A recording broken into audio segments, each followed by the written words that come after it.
तो स्कूल जाने में कंटाल आता है। चुप। अरे ताई, जल्दी चल, ये ले बैग पकड़। यहाँ रहेगी तो वही लिपस्टिक पाउडर करेगी। चल। अरे आरचू, रूपश्री, अगं डब्बा घेऊन जा। क्या कर रही? ध्यान से पढ़ने का हाँ?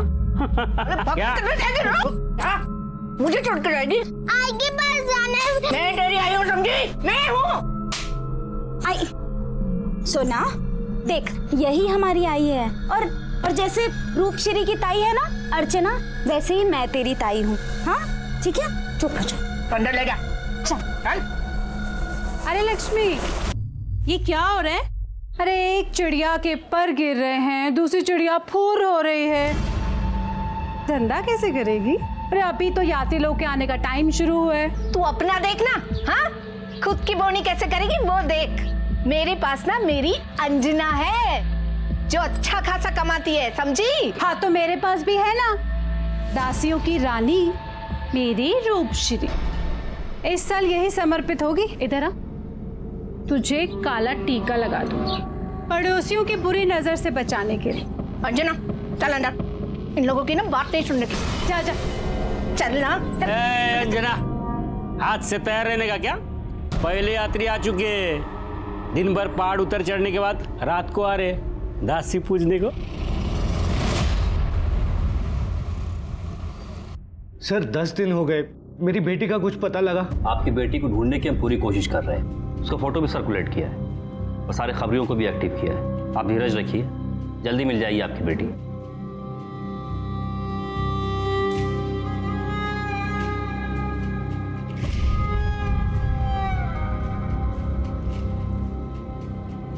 पता नहीं किस साल में होगी, कैसी होगी मेरी ध्वनि।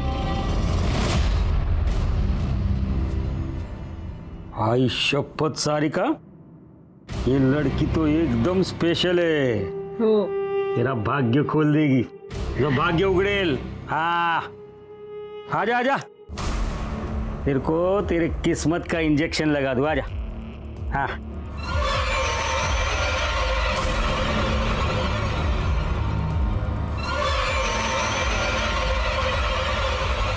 क्या? नहीं नहीं। हाँ अरे वो रूपश्री मजे से इंजेक्शन लेके औरत बन गई है, और ये है कि इसके बदन में कोई असर ही नहीं हो रहा है। रुक जा, तुझे दिखाती हूँ भी।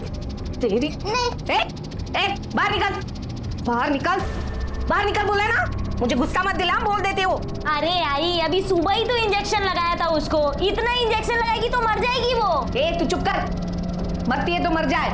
और तू इधर क्या कर रही है? तू धंधे पे जा वरना मैं तेरे को मार डालेगी। तू निकल निकल। अरे मौसी, जबरदस्ती कैसा लगा करते हैं? पहले उसको कुछ सिखा ना। अरे मेरी जान, किधर था तू? मैं तो इधर ही छू। बूढ़े हो, चल इधर आ। क्या रे, फोकट में चिपकम चिपके नहीं करने का, समझा ना? यात्री लाए हो मौसी। पहले बोलने का ना। अंदर आ जाओ बाबू। चल लेके जैसे जाओ। चलो साहेब। चल चल अंदर। ताई क्या कर रहे हैं? अंदर जाके देख। चल सीख। अरे जल्दी करो साहेब। चल अंदर। दरवाजा खोलो, दरवाजा खोलो। अरे क्या साहब, छोड़ो ना उसको, ट्रेनिंग पीरियड चल रहा है उसका। देखेगी नहीं तो सीखेगी कैसे? हाँ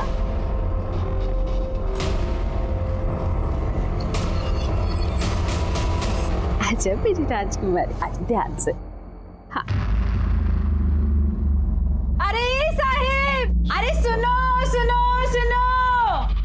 अरे देखो हमारी राजकुमारी तैयार है। देखो देखो, ये देखो, है ना एकदम झक्कस। हाँ, दासी भोग लगाने को तैयार है।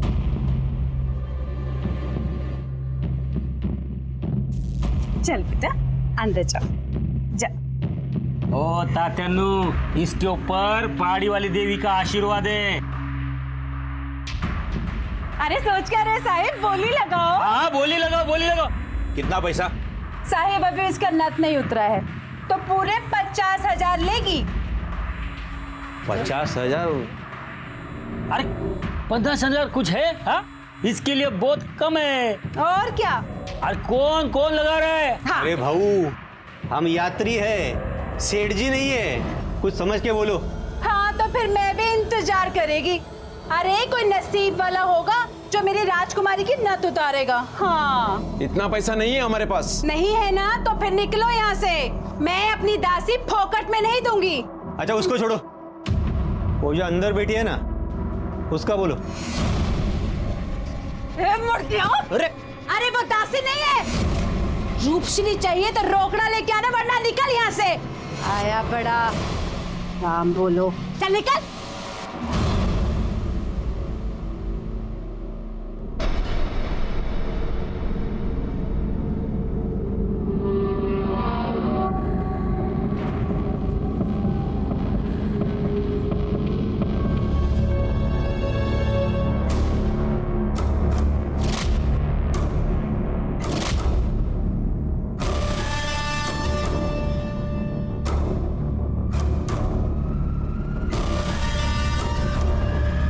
से जहां सदियों से यह प्रथा चली आ रही है जिसके अनुसार सैलानी यहां घूमने आते हैं और फिर दिन ढलते ही वेश्यावृत्ति में लिप्त अमुक परिवार की लड़कियों जिन्हें दासी कहा जाता है विधि व्यवहार के नाम पर उनका भोग करते हैं। पुराने जमाने में श्रद्धालु दासियों को श्रद्धा पूर्वक दान दक्षिणा दिया करते थे, लेकिन फिर समय बदला और लोगों की नीयत भी, और इन समुदाय वालों ने पर्यटकों को रिझाने के लिए दासी प्रथा के नाम पर देह व्यापार और वेश्यावृत्ति का सहारा लेना शुरू कर दिया।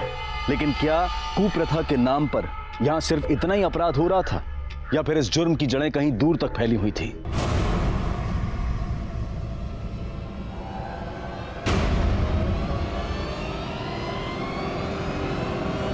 अरे बेटा उठ उठ।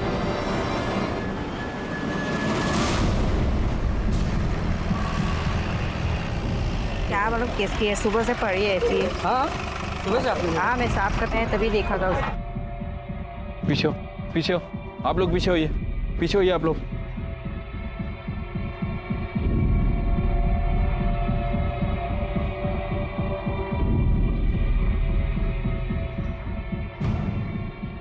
सबसे पहले किसने देखा? सब मैंने देखा। ये लड़की यहाँ की नहीं लगती है, मैंने सबसे पूछा लेकिन कोई इसे नहीं पहचानता। बच्ची की शक्ल से तो लग रहा है किसी अच्छे घर की है, और ये पास में बस स्टॉप भी है। कोल्हापुर की बस जाती है यहाँ से। ऐसा लगता है सिर के कातिल ने इसको मार के यहाँ फेंक दिया और बस से निकल गया। वैसे सर इस लड़की से मिलती जुलती कोई भी मिसिंग कंप्लेंट हमारे पुलिस स्टेशन में नहीं है। हो सकता है किसी और पुलिस स्टेशन में हो, पता करता हूँ। ये देख रहे हो, इसको किसी ने इंजेक्शन दिया है। एक काम करो, बॉडी का पंचनामा करो, पोस्टमार्टम के लिए भेज दो। फिर के सीसीटीवी फुटेज कलेक्ट करो, आसपास भी देखो कहीं सीसीटीवी है क्या।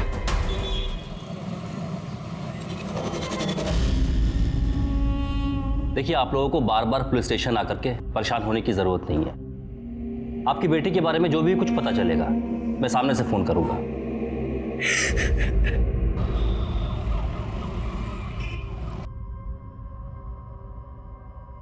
ये देखिए सर, ये लड़का बच्ची को गोद में लेकर जा रहा है, और यहाँ देखिए ये बच्ची अपने आप लुढ़क गई। मतलब सर ये बच्ची पहले से ही मर चुकी थी। जूम करो, ये फुटेज का टाइम क्या है? रात 10:30 बजे का सर। ये दूसरे सीसीटीवी कैमरे की फुटेज है। इस फुटेज में ये लड़का इस बस में बैठता हुआ नजर आ रहा है। और ये बस कोल्हापुर जा रही है ना? Right sir. फिर एक काम करो, कोल्हापुर पुलिस से कांटेक्ट करो, ये सीसीटीवी फुटेज उनको शेयर करो। ये लड़का जल्द से जल्द अरेस्ट होना चाहिए, एक बच्ची की मौत का सवाल है।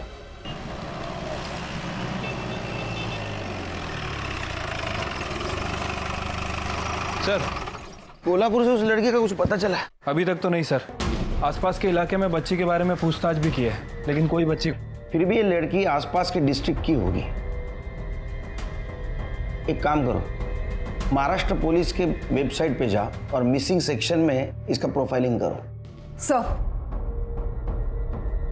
ये रही पोस्टमार्टम रिपोर्ट बच्ची की। 10 साल की लड़की के साथ रेप हुआ?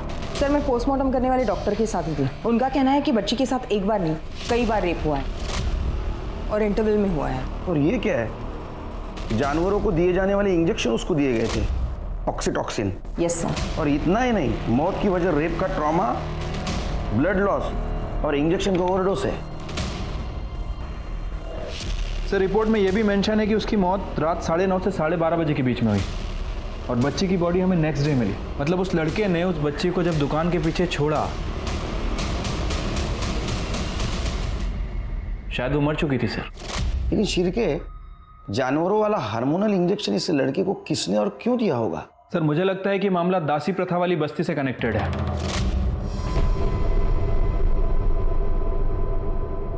दासी प्रथा वाली बस्ती?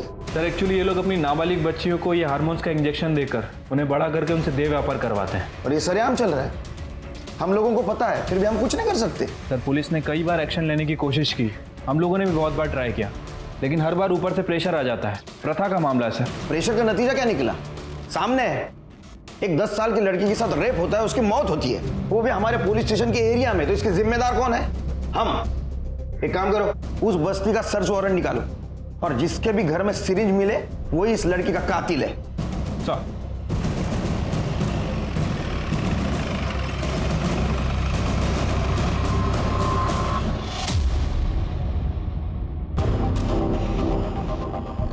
कौन कौन से घर है? सर इस गली में 2 घर हैं और घर के बाहर गुड़िया लटकी हुई है। निशानी है उस घर में देह व्यापार की। और एक घर पिछले वाली गली में। ये देखिए, एक तो ये है और एक ये है, खड़े भी हैं लोग। ये दोनों घर तपासा। चलो क्या नाटक है?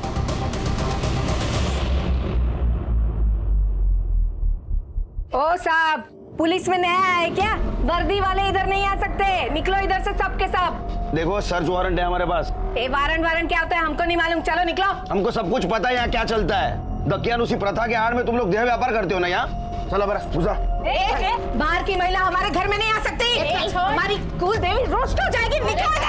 क्या दिमाग को साटे यार? छूना नहीं। हेमा काकू को फोन लगा जल्दी। चल पीछे, हाथ पीछे, हाथ तक, हाथ पीछे, हाथ मत को लगाने का बोला ना। अरे सच भी चलो। बाजो, हमारी बस्ती में घुसने की हिम्मत कैसे की तुम लोगों ने? ये क्या नाटक है? हाँ, ये नाटक वाटक कुछ नहीं बोलने का, सीधा निकल चलने का। चलो निकलो।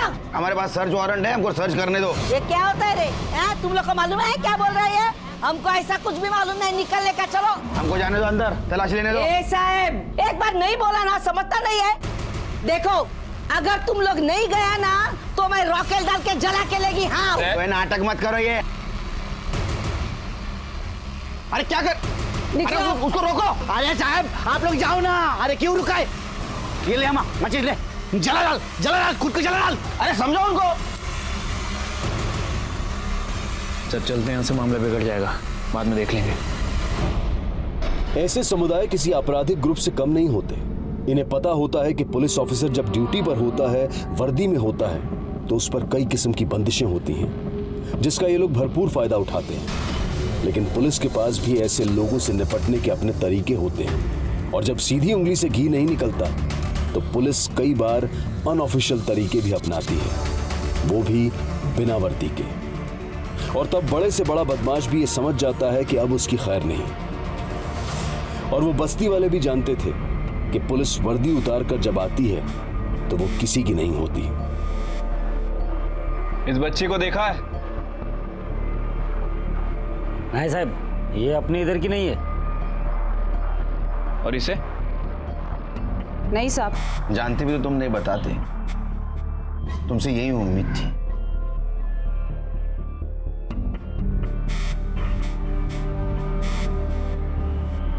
इन तीनों लड़कियों को भी तुम इंजेक्शन देते हो ना? अरे क्या साहब कैसे बातें कर रहे हैं आप? ये हमारी बेटियां, हम अपनी बेटियों को कोई इंजेक्शन नहीं देते हैं। ये तुम्हारी बेटी है? अरे हाँ साहब, हमारी बेटियां हैं। इनका रंग रूप तो अलग है तुम्हारे से।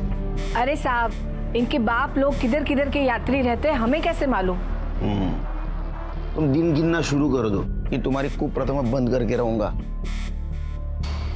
चलो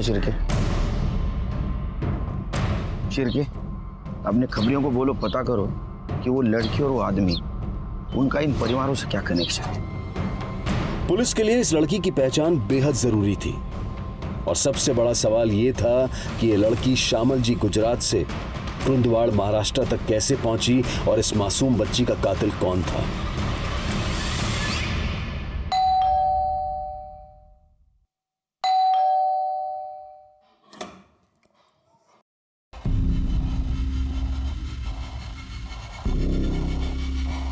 अब क्या है? तो तुम अनंत को नहीं जानती? नहीं। झूठ बोलने से पहले एक बार दोबारा सोच लो। साहब झूठ नहीं बोलते तो क्या करते साहब? इतने सब लोगों के सामने हम कैसा बताते? वो जो लड़का है ना आनंद, वो हमारी बेटी के लिए यात्री लाता था और हमारी बेटी को लेके भाग गया। वो लड़का हत्यारा है, रेपिस्ट है। अगर भैया हमारी बेटी का कैसा होगा अभी? अरे देवा, कहाँ रहता है? कुछ तो ठिकाना पता होगा ना उसका। नहीं ना साहब, अब ऐसे लोगों का कोई ठिकाना होता है क्या? इस बच्ची का फोटो देखो, कभी आया था वो इस बच्ची के साथ यहाँ पर? नहीं साहब, ये बच्ची को तो हमने कभी भी नहीं देखा और ना आनंद के साथ देखा। हम तो वैसे ही परेशान है अपनी बेटी के लिए। आता रडून काय उपयोग होणार आहे का? हाँ, काय होणार आहे?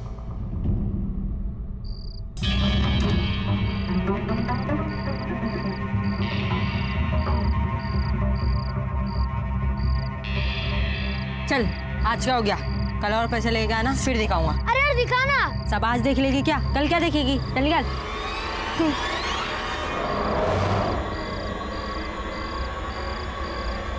सोना को भी दिखा नहीं। मुझे क्या मिलेगा?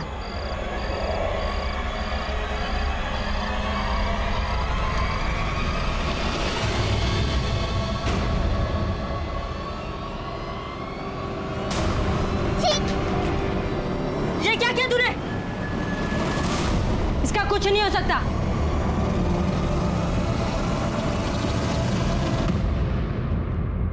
हाँ मात्रे, ठीक है, मैं कांस्टेबल भेज रहा हूँ, आप उसे हैंडओवर कर दीजिए। ओके, मैं चेक कर लेता हूँ। सर, कोल्हापुर में अनंत का पता चल गया है और उसके साथ एक लड़की भी है। सर, ये लड़की हेमा की बेटी है।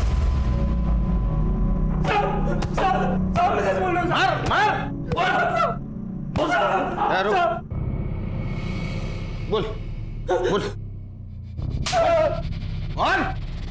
साहब मैं सच कह रहा हूँ, मैंने जब धोनी को दुकान के पीछे छोड़ा था तो वो जिंदा थी साहब। झूठ बोल रहा। मैं बोलता तूने क्या किया? तूने धोनी को इंजेक्शन दिया, उसके साथ रेप किया, फिर वो मर गई, उसको दुकान के पीछे छोड़ के भागा तू, है ना? नहीं साहब, मैंने बच्चे का रेप नहीं किया साहब, और ना ही मैंने उसे इंजेक्शन दिया है साहब। साहब उसे इंजेक्शन तो हेमा और युवराज देते थे, बच्चे उनके घर पर रहती थी साहब। तो तूने धोनी को उठाया क्यों? उठाया नहीं था मैंने, वो दीपाली लाई थी मेरे पास साहब। हम लोग तो उल्टा उसे युवराज और हेमा से बचा रहे थे।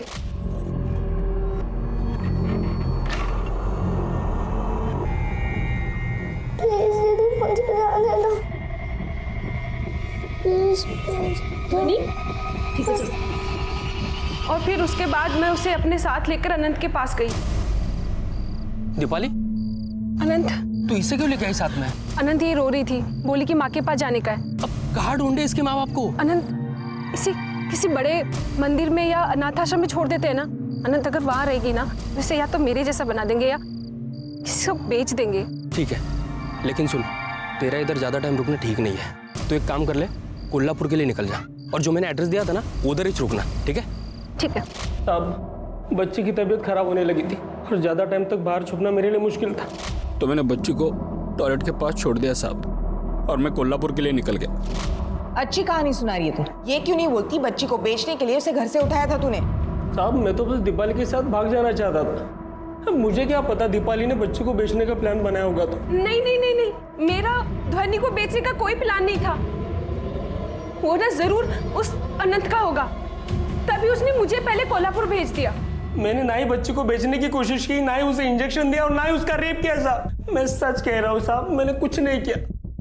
अब वो दीपाली का क्या है वो मैं नहीं जानता साहब। दीपाली को बुलाओ। क्या बोला तुमने? हाँ? क्या बोला कि मैंने ध्वनि को भगाया क्योंकि मुझे उसे बेचना था? तूने क्या किया? मैंने इसको एक करके इसको मार दिया। ये मैंने कुछ नहीं किया। इसके माँ बाप को बुलाओ, हेमा और युवराज को, सब सच्चाई का पता चल जाएगा। वो मेरे माँ बाप नहीं है। मतलब? उन्होंने मुझे 10 साल की उम्र में खरीदा था, जैसे ध्वनि को खरीदा। वो सिर्फ दुनिया के सामने मेरे माँ बाप होने का नाटक करते हैं। किससे खरीदा था? साहब ये तो हेमा और युवराज जी आपको बता सकते हैं। साहब माफ कीजिए साहब, हमने झूठ बोला आपसे। वो क्या है ना, यात्रियों के टाइम पे अगर देवदासियों के घर से बलात्कार या मौत हो गई, ये बात अच्छी नहीं है, फिर हमारे धंधे पे उसका असर पड़ता है साहब। धोनी को कहाँ से लाया सर? तब हमने गोद लिया था ना उसको, हमारे पास कागज है। हाँ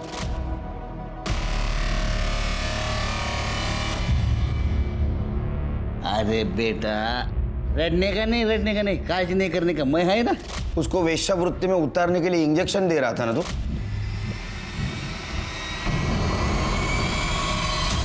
नहीं साहब, कौन बोला? क्या सबूत क्या आपके पास? हमने इंजेक्शन दिया है करके। मैं झूठे बोला, खरं सांगतो साहब। चाहिए तो आप हेमा को पूछो ना साहब। हाँ साहब, जब ये उस पोरगी को लेके आए ना घर पे, मैं तो बहुत खुश थी। अरे हेमा, अरे जल्दी बाहर आ जा, अरे जल्दी आ जल्दी। ये देख, देवी आई है, देवी। अगं भैया, कितनी सुंदर है ये लड़की। मुझे मम्मी पापा के पास जाना है। जाना, हाँ जाना, पर पहले मेरे को तेरी सेवा खातिर तो करने दे।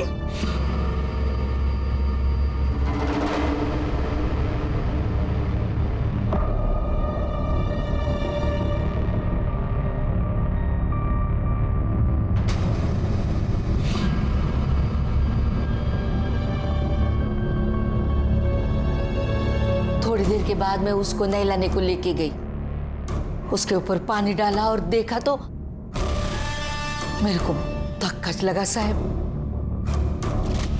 उसके साथ पहले ही गलत काम हो चुका था। तुम्हारे ऊपर यकीन कैसे करें हम?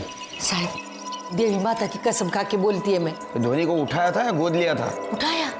नहीं साहब, हमने तो उसको गोद लिया था। हाँ साहब। किससे? वो बताओ, या तो लड़की के किडनैपिंग के चार्ज में अंदर कर दूंगा। बताओ। अब साहब, उसके बाप से।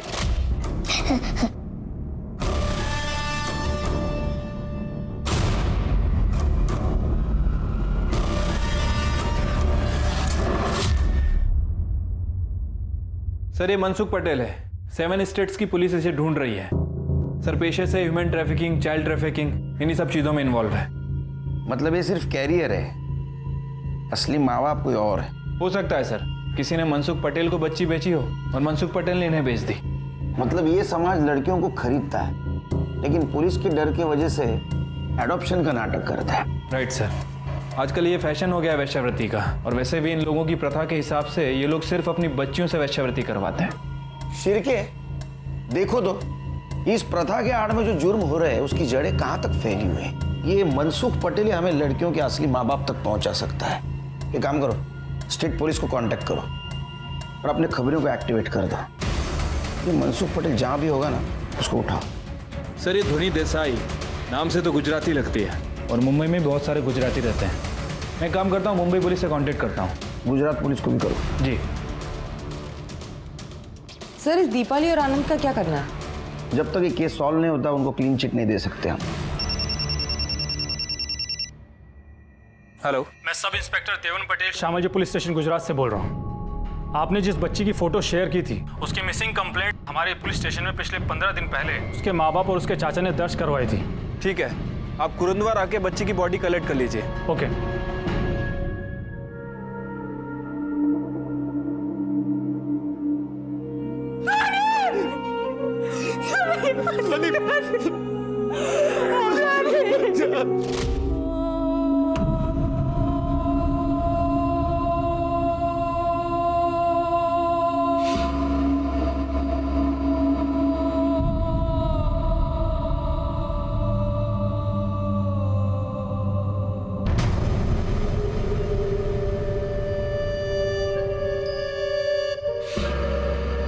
हम अभी भी इन्वेस्टिगेट कर रहे हैं कि धोनी की किडनैपिंग किसने की। जब धोनी की किडनैपिंग हुई उस वक्त उसके साथ कौन कौन था? सर, यही 3 लोग थे, उसके माँ बाप और उसका चाचा। किसी को कुछ पता नहीं चला, कोई शोर नहीं हुआ। सीसीटीवी में कुछ मिला? नहीं सर, वहाँ पर कोई सीसीटीवी कैमरा नहीं है, और जो है वो चालू नहीं। किडनैपिंग के वक्त कोई शोर नहीं, कुछ नहीं, इसका मतलब धोनी किसी जान पहचान वाले के साथ ही निकली है। या फिर उनका ध्यान खाने पीने में लगा होगा और किसी बाहर वाले ने किडनैप कर लिया हो। भैया चलो ना पानी पूरी खाते हैं। तुम लोग भी ना चलो। चल चल ध्वनि आ जा। आप लोग जाओ, मैं नहीं आ रही।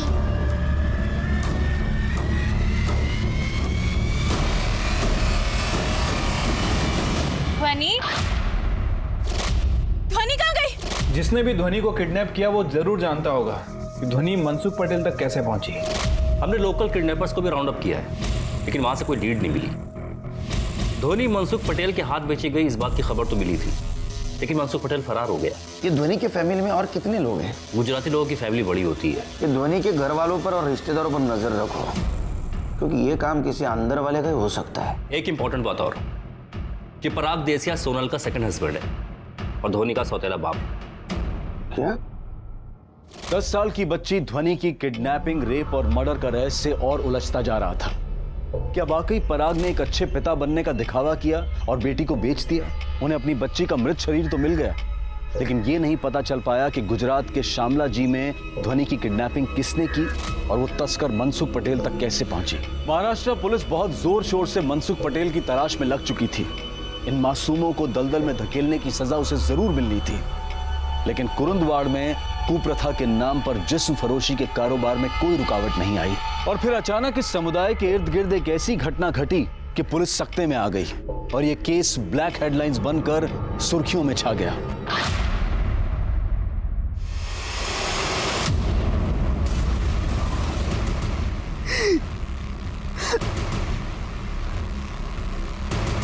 लक्ष्मी, तू मारी ना मेरी बेटी को, मैं तुझे छोड़ेगी नहीं। पागल हो गई क्या? तेरी बेटी को नहीं सलमान ने मारा होगा। तारिका क्या कर रही तू? क्या चल रहा है? क्या चल रहा है? सब इन लोगों ने मेरी बेटी को मार डाला साहब। किसने मारा? सब ये लक्ष्मी साहब, और ये हेमा, और ये युवराज साहब, साहब इन तीनों ने मिलकर मेरी बच्ची को मार डाला साहब। साहब देखो साहब, ये पागल हो गई है। मैं क्यों मारेगी तेरी बेटी को? हम गाय को मारेगी तेरी लड़की को? अरे देखना कैसी बोल रही है वो। साहब हमने नहीं मारा उनको। हाँ सब सच्ची बोलता है। साहब ये लोग सब चलते हैं मेरी बेटी से।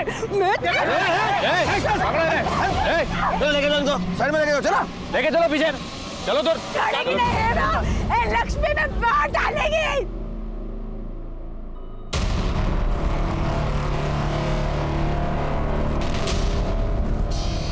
सर इसकी हालत देखकर तो लग रहा है कि किसी पत्थर से इसके सर पे वार किया गया।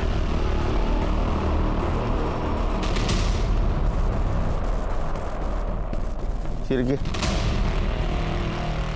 ये देख रहे हो, पत्तों के ऊपर खून और बीच में से कुछ गायब है। इसका मतलब पहले पत्थर से मारा गया, बाद में पत्थर को फेंका और फिर से यहाँ से उठा लिया।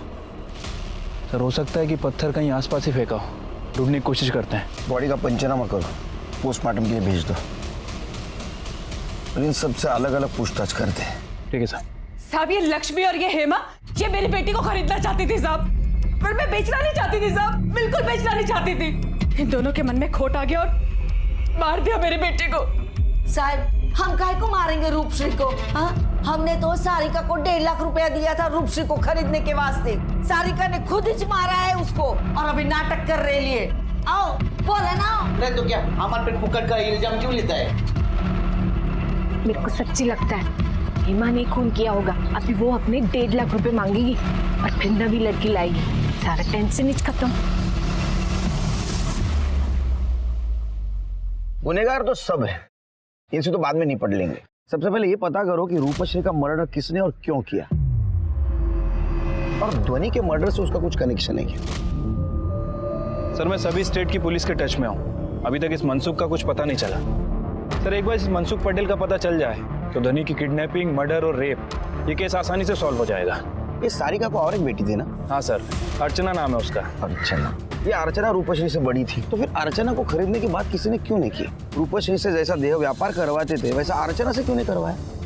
सोचने वाली बात है सर। एक काम करो, रूपश्री का पोस्टमार्टम जिस डॉक्टर ने किया उससे बोलो उसकी एज भी आइडेंटिफाई करें, और ये जो दो परिवार है इनमें की लड़कियों से बातचीत करो, शायद रूपश्री मर्डर के बारे में वो कुछ जानते होंगे।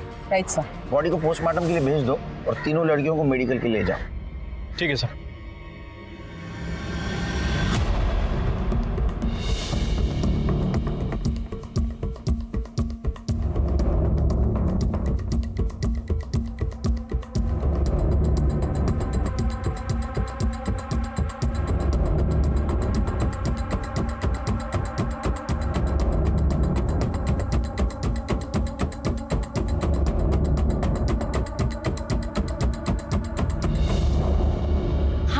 मैं हूँ प्रेग्नेंट, तो इसमें कौन सी बड़ी बात हो गई? बड़ी बात यह है कि ध्वनि आपकी पहली शादी से बेटी थी और अभी आपका अपना बच्चा होने वाला है। हो सकता है कि आपके हस्बैंड की सोच में कोई बदलाव आ गया हो या अब उन्हें ध्वनि एक प्रॉब्लम सी नजर आने लगी हो। साहब, अगर मुझे ध्वनि से कोई प्रॉब्लम होती तो शादी से पहले होती, लेकिन मैंने तो शादी के बाद भी ध्वनि को अपने दिक्रे के रूप में स्वीकार किया है साहब।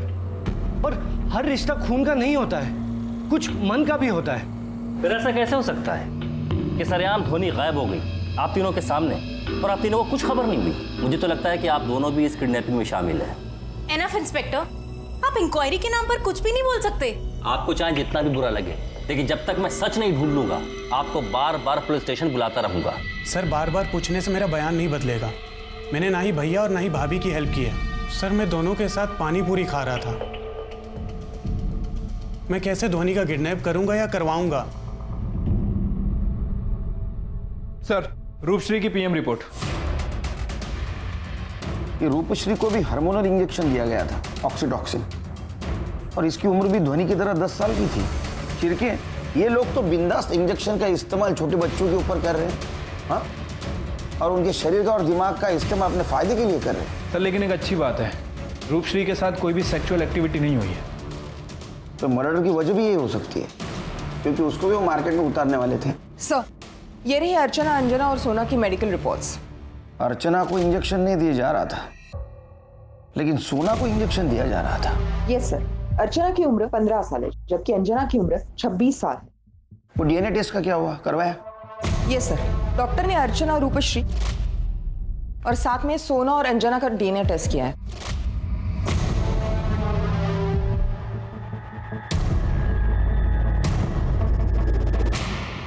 ये देखो मेडिकल रिपोर्ट। तुम लोग बिंदास हार्मोनल इंजेक्शन का इस्तेमाल करते थे ना? ध्वनि, रूपश्री और अब सोना, इन सबके बॉडी में हार्मोनल इंजेक्शन के सिम्टम्स मिले। ये तीनों नाबालिग लड़कियां थी। ध्वनि 10 साल की, रूपश्री 10 साल की और सोना 9 साल की है। इंजेक्शन देते थे ना? हाँ?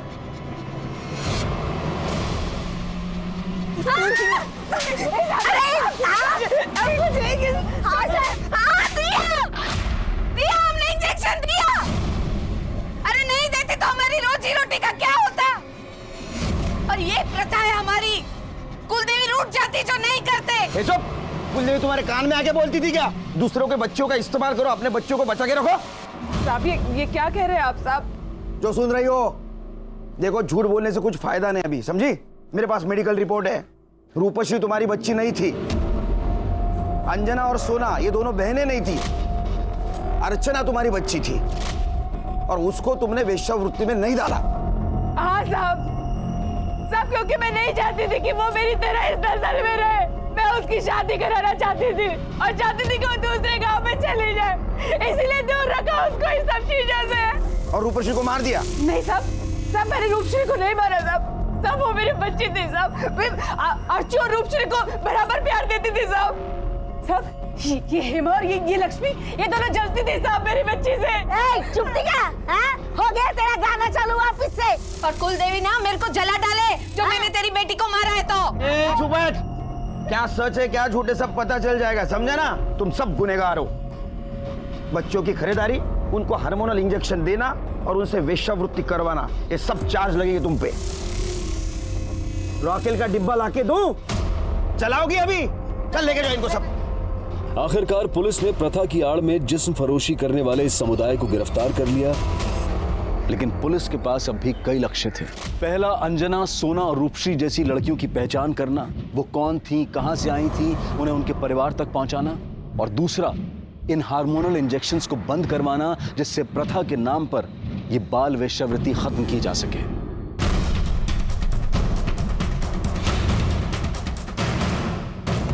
पुलिस ने समुदाय के सभी घरों में रेड डालकर इंजेक्शंस बरामद किए और इसी रेड के दौरान उन्हें खून लगा एक पत्थर मिला। सर, अंदर ये पत्थर मिला है, खून लगा हुआ है सर इसमें। छिरके, फॉरेंसिक को भेज दो इसको और आधार कार्ड से फिंगरप्रिंट वेरीफाई करके देखो। सर, पत्थर पे जो ब्लड मिला था वो रूपश्री के ब्लड से मैच करता है। ये रही उसकी रिपोर्ट। पत्थर पे किसी के फिंगरप्रिंट मिले? हाँ सर, यहाँ मेंशन है।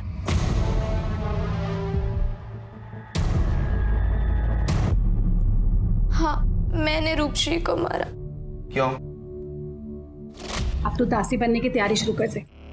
चल राइट, वीडियो दिखा इसको। मैं दासी क्यों बनूं? आई तूने ही कहा था ना, मैं तेरी बेटी हूँ।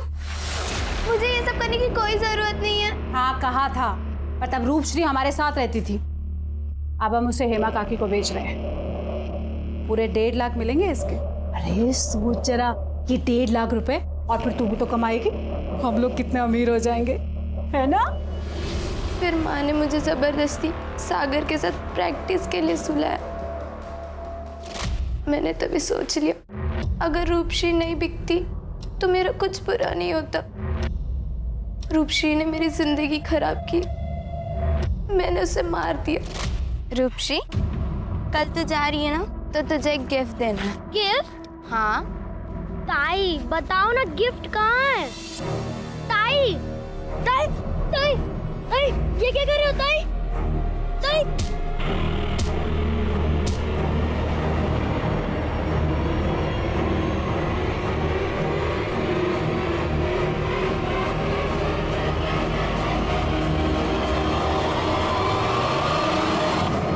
और वो पत्थर हमारे हाथ लग गया। देखो बेटा, अपराध तो तुमने किया है और इसके लिए तुम जिम्मेदार हो, वैसे ये सिस्टम भी जिम्मेदार है। अगर तुम्हारे समाज में ये कुप्रथा नहीं होती तो आज शायद तुम कातिल नहीं होती। इस केस से चाइल्ड ट्रैफिकिंग के एक बड़े नेक्सस का पर्दाफाश हुआ। प्रोस्टिट्यूशन ना के बराबर हो गया और उसे भी पुलिस पूरी तरह से खत्म करने के लिए तटस्थ है। बस कुछ एक विडंबना रह गई।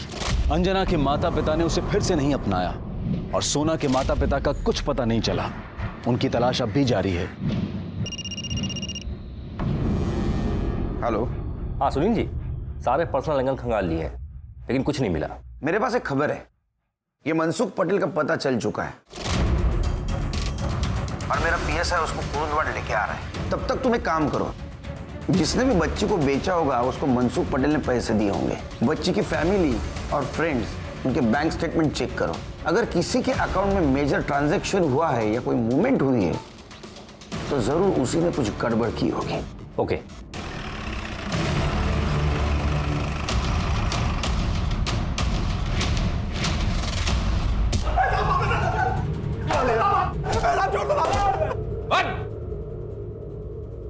फोटो दिखा इसको। देख, जानता है इस बच्ची को? हाँ साहब, ये वही लड़की है जिसको मैंने युवराज को 1 लाख रुपए में नकली स्टाम्प पेपर बनाकर बेचा था साहब। जब मम्मी पापा के पास जाता। अरे बेटा, रटने का नहीं, काज नहीं करने का। मैं है ना, मैं तेरे को तेरे मम्मी पापा के पास लेके जाएगा। हाँ? रेप किया था तूने इसके साथ? एक सच बता दे, 31 केस है तेरे ऊपर, 31 केस। ये केस में से छूटने वाला नहीं तू, फांसी हो जाएगी तेरे को। अच्छा काम करके मर, मालूम नहीं। गलती हो गया था मुझसे। ध्वनि बहुत सुंदर थी, उसे देख के मुझसे रहा नहीं गया। मुझे मम्मी पापा के पास चल, मुझे। मैंने अकेले नहीं किया, बार बार किया था। बच्ची तुम्हारे पास आई कहां से? साहब, कोई 50,000 में बेच गया था मेरे को। किससे खरीदा था? नहीं मालूम साहब, मेरी जान पहचान का नहीं था साहब। मालूम नहीं?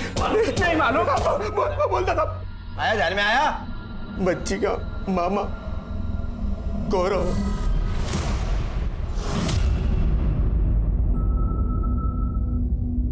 हाँ ये सच है, मेरे कहने पर ही गौरव ने ध्वनि को मनसुख पटेल को बेच दिया। अरे ध्वनि बेटा, मामा आप? तुम लोग अहमदाबाद घूम कर आ गए? हाँ। एक काम करो, जल्दी जल्दी बाइक पे बैठ जाओ, हम घर पे जाके सबको सरप्राइज देते। हाँ, ठीक। मोबाइल वहीं पे रख दो। ठीक है। आ जाओ। फिर मैं ध्वनि को चुपके से वहां से लेकर चला गया, उसे बेहोशी का इंजेक्शन दिया और उसे लेकर मनसुख के पास चला गया। लड़की तो अच्छी है। क्यों? क्योंकि मैं नहीं चाहती थी कि मेरे पीते हुए गल की बुरी परछाई मेरे आने वाले बच्चे पर पड़े। मैंने सोचा हमेशा हमेशा के लिए अपने पास से अपना इक्वेशन तोड़ दूं, बस तोड़ दिया। नतीजा क्या निकला? तुम्हारा बच्चा अभी जेल में पैदा होगा, पति का प्यार छूट गया और एक बच्चे की मौत हो गई। ये सुनकर भी रूह कांप उठती है कि एक मां ने अपनी बेटी को बेच दिया, लेकिन ये अपराध करते वक्त सोनल के हाथ कांपे नहीं। जाते जाते हम बस इतना ही कहेंगे कि कुप्रथाओं को परंपरा समझकर उन्हें चलते रहने देना समाज के साथ नाइंसाफी है और इनसे मुक्ति समाज और प्रशासन दोनों की जिम्मेदारी है। अब मैं अनूप सोनी आपसे विदा लेता हूं। फिर मुलाकात होगी क्राइम पेट्रोल सतर्क के ब्लैक हेडलाइंस अध्याय में एक और नए केस के साथ। और याद रखें, क्राइम और आपके बीच में सिर्फ इतना फर्क है कि आप कितने सतर्क हैं। सतर्क रहें, सुरक्षित रहें। जय हिंद।